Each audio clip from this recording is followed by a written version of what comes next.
Tucker Carlson is a charlatan and a fraud. Fuck it. Tucker Carlson is a dick, and a dishonest one at that. Once upon a time, the man practiced journalism. Oh, how the mighty fall, and how far.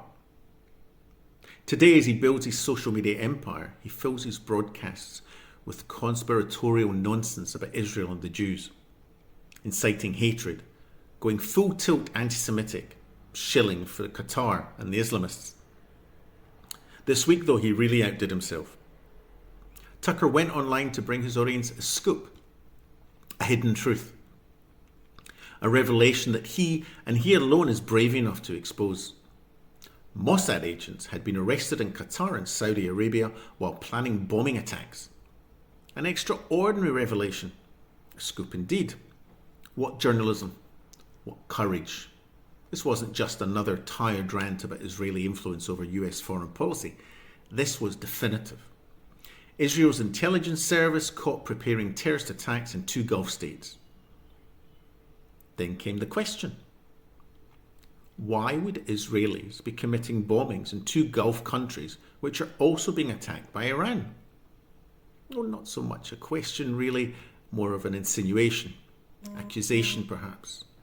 Then came the familiar theatre. Aren't they on the same side, he asks innocently, laughing his ridiculous laugh. No. Ha ha ha. Israel wants to hurt Iran and Qatar and the UAE and Saudi and Bahrain and Oman and Kuwait. And they've succeeded, he says with smug satisfaction. Well, if he said it, it must be true. Surely this exposes the evil and nefarious intent of the Jewish state. He goes on to accuse Israel of deliberately undermining the United States and the region. Only it never happened. Tucker lied blatantly and unashamedly. There were no arrests. There were no Mossad operatives planning bombings in Qatar or Saudi Arabia or anywhere else in the Gulf for that matter. The official spokesperson of Qatar's Ministry of Foreign Affairs, Majid Al-Ansari, rejected the claim outright. In a press briefing responding to Tucker's scoop, Al-Ansari said Qatar had no information whatsoever on Mossad cells operating in the country. He made the whole thing up. It was nothing more than a figment of Tucker's fertile imagination. You might expect a so-called journalist to retract, to admit his misspeak, perhaps even a modicum of embarrassment. But embarrassment requires self-awareness. Tucker has none. The man has lost the plot. When Israel's President Isaac Herzog travelled to Australia to comfort the families of the victims of the Bondi terror attack, Carlson amplified another grotesque lie. He claimed on his show that President Herzog was involved with Jeffrey Epstein.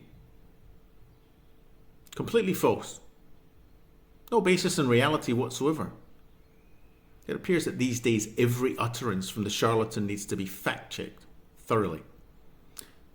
Tucker has developed a sick obsession with Israel. He spends his time spreading conspiracy theories, peddling lies and propaganda, and inciting hatred against both Israel and by association Jews in the US.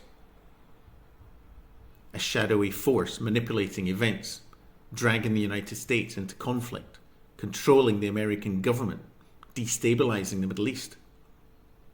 Hardly original, simply a reworking of the oldest hatred for the digital age.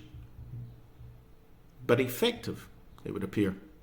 Perhaps even more so today as Tucker's discovered there is profit to be had. While turning on Israel and the Jews, Tucker has been cozying up to Qatar and the Islamists. He recently argued that radical Islam doesn't pose a significant threat to the United States. He even claimed he does not know of anyone in the US killed by radical Islam in the last 24 years.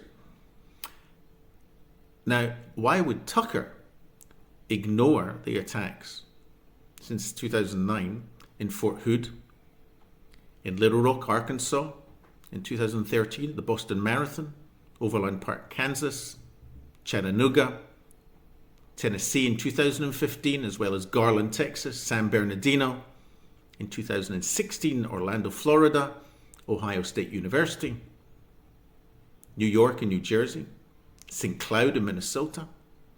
In 2017, New York City. In 2019, Pensacola, Florida. In 2025, Boulder, Colorado, and Washington.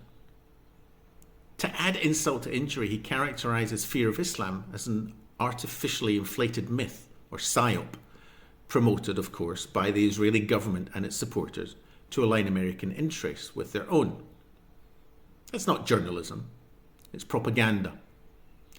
Zero integrity, zero credibility, zero basis in reality. He's lying to his 5.3 million subscribers, inventing incidents to demonize Israel and incite hatred. And Tucker Carlson knows exactly what he's doing. He used to know better. Now, he simply doesn't care.